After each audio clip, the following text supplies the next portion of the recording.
Salut tout le monde, j'espère que vous allez bien. Moi, ça va super. Pour ceux qui ne me connaissent pas, je suis Chita, DJ, fondatrice du média Black Square et curatrice culturelle. Aujourd'hui, j'avais envie de vous faire une vidéo pour vous parler d'un petit phénomène qui, je l'espère, va peut-être prendre de l'ampleur, que je suis en train d'observer, notamment dans le domaine de la mode et en particulier, on va dire. Il s'agit d'une utilisation du drapeau panafricain. Donc je vous explique, le drapeau panafricain, c'est un drapeau tricolore avec 3 bandes, rouge, noir et vert, qui a vu le jour en 1920 en réponse au racisme que subissaient les personnes noires aux États-Unis et à l'initiative d'un activiste du nom de Marcus Garvey. Donc c'est très précisément le 13 août 1920 que ce drapeau a été adopté comme le drapeau panafricain, ou certains l'appellent aussi le drapeau de la libération noire ou le drapeau afro-américain. Sachant que ce drapeau a aussi eu une variante. En 1990, un artiste du nom de David Ammons a repris les couleurs du drapeau panafricain qu'il a adapté au drapeau des États-Unis. Et en gros, il a remplacé ces couleurs-là par les couleurs rouge, noir et verte du drapeau panafricain. Donc ça, c'est pour vous mettre le contexte de qu'est-ce que le drapeau panafricain et qu'est-ce que ça représente en fait. Et en gros, depuis quelques années maintenant, j'observe une espèce de réappropriation ou appropriation ou mise en avant des couleurs de ce drapeau, principalement dans le domaine de la mode. Donc, je vais vous citer les quelques exemples que j'ai vus jusqu'à encore très récemment. Le premier exemple que j'ai envie de vous donner, c'est celui de la marque Denim Tears. Denim Tears, qui est une marque américaine créée par un designer du nom de Tremaine Emory, ancien DA de Supreme, si je ne dis pas de bêtises. Et en gros, en 2020, il avait sorti 2 paires de Converse en collaboration avec, donc 2 paires en collaboration avec la marque Converse, pour le coup. Et en gros, ces 2 paires reprenaient les couleurs du drapeau américain, mais avec l'influence du drapeau panafricain. Donc le drapeau créé par David Ammons, dont je vous ai parlé précédemment. Et en gros, ces 2 paires-là sont sorties en 2020. Vraiment, c'est je crois qu'on était vraiment en pleine période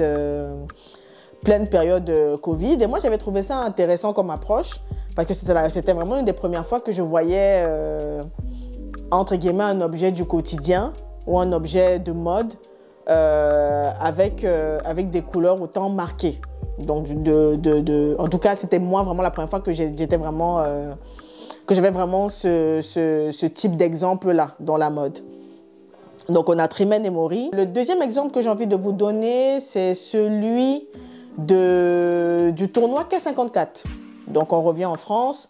Le tournoi K54, qui est un tournoi de streetball qui existe depuis 21 années maintenant, puisque l'année dernière, ils ont fêté leurs 20 ans. Et... pour ceux qui ne le savent pas, depuis quelques années maintenant, le K54 a une collaboration avec la marque Jordan. Donc, à chaque fois que le tournoi a lieu, il y a une collection qui est commercialisée avec des t-shirts, des shorts, des pantalons, des survêtements, des paires de baskets aussi. Et pour le 20e anniversaire, le K54 a pris le parti de mettre en avant les couleurs du drapeau panafricain. Parce qu'en gros, il y a une grosse identité afro-diasporique lorsqu'on assiste au tournoi. Hein.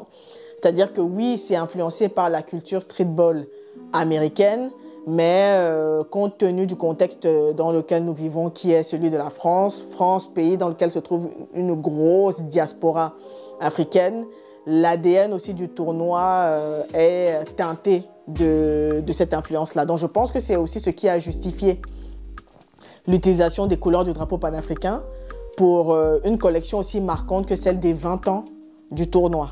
Donc pour les 20 ans du tournoi, on a retrouvé des vêtements couleur rouge, noir et vert. Et c'était oui, c'était vraiment intéressant de voir comment ils se sont appropriés les couleurs et comment ils ont apporté leur interprétation à cette idée de panafricanisme en fait. Le troisième exemple que je vais vous donner est un exemple qui est très récent puisqu'il est sorti il y a encore il y a quelques heures, il y a quelques heures ou je crois une journée grand max. Et en gros, il s'agit de la collaboration entre l'équipe d'Arsenal, l'équipe anglaise, et la marque de vêtements Labrum. Pour la petite histoire, Labrum est une marque qui est née en 2014 et dont le designer est d'origine sierra-léonaise. Son nom exact est Fodé Doumbouya. Donc Fodé Doumbouya qui est un designer anglais qui a grandi entre la Sierra Leone, Chypre et Londres, qui pour cette rentrée de l'équipe d'Arsenal a designé un kit en collaboration aussi avec Adidas, vu que Adidas est le sponsor, est l'équipementier d'Arsenal. Et le kit reprend également les couleurs du drapeau panafricain. Et c'est vrai que lorsque moi, j'ai vu les premières images du kit, mon premier réflexe a été de penser cause palestinienne. Parce qu'à quelques détails près au niveau des couleurs, notamment lorsqu'on ajoute du blanc, le drapeau panafricain, en tout cas les couleurs liées au drapeau panafricain, peuvent être confondues avec le drapeau palestinien. Donc, c'est en allant lire le communiqué de presse diffusé par Labrum pour expliquer ce choix esthétique qu'il a été expliqué que c'est vraiment en lien avec les origines africaines du designer et aussi avec le fait que l'ADN même de la marque cherche à faire le pont entre les codes de mode ouest-africains et la mode occidentale. Donc, ça fait totalement sens qu'ils aient pris cette direction-là. Donc, on a ces trois exemples-là. Bon, pour vous resituer, Denim Tears et Converse, K54 et Jordan, Labrum et Arsenal / Adidas. Donc là, c'est un petit peu des exemples à l'échelle macro, on va dire. Et j'avais quand même envie de vous donner aussi quelques exemples à l'échelle micro sur lesquels je suis tombée également. Le premier exemple, c'est un exemple français. Il s'agit de la marque Personality Studio, une marque qui a émergé, je crois vraiment, soit début de l'année ou fin de l'année dernière, si je ne raconte pas de bêtises. Vraiment, n'hésitez pas à me corriger si je dis des bêtises. Et ce que j'ai vraiment trouvé très intéressant avec cette marque, c'est le côté vraiment affirmé au niveau de l'usage des couleurs du drapeau panafricain, mais aussi le fait d'incorporer les étoiles du drapeau de l'Union européenne. Donc, c'est-à-dire que c'est comme si c'était une espèce d'interprétation du drapeau américain de David Hammons avec les couleurs du drapeau panafricain, mais repris avec les codes européens, les codes de l'Union européenne, on va dire, qui reprend les couleurs, mais avec les étoiles de l'Union européenne. Donc, on a la marque Personality Studio qui a fait des casquettes, hauts, jupes et même sacs cabas inspirés des sacs Tati, pour ceux qui connaissent les sacs Tati. Ensuite, la deuxième marque que j'avais envie de vous citer, c'est la marque Futurist Color, qui, il y a 2 ans ou 3 ans, avait également sorti une collection. Déjà que c'est une marque qui a une dimension assez engagée. Donc, c'est une marque qui est black owned, qui a une dimension assez engagée et qui avait également produit 1 ou 2 t-shirts qui reprenaient le drapeau américain, mais avec les codes couleurs du drapeau panafricain aussi. Je crois que c'était 1 ou 2 pièces, si je ne vous raconte pas de bêtises.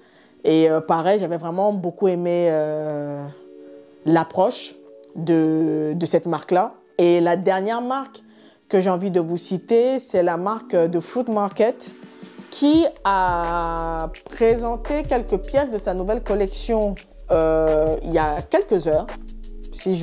Vraiment, il y a quelques heures.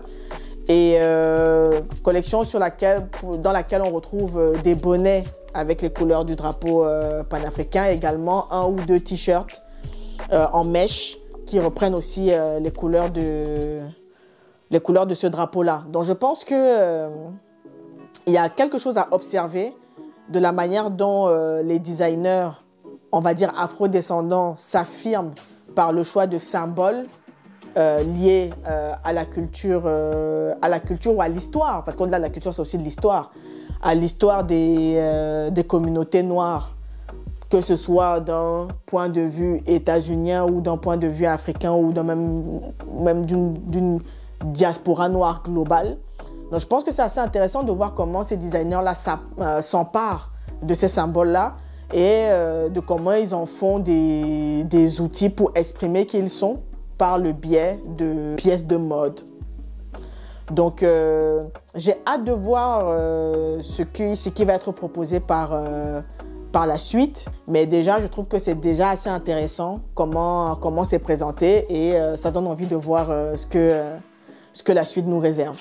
J'espère que cette vidéo vous a plu. Je vous donne rendez-vous très bientôt pour la suite. Peace!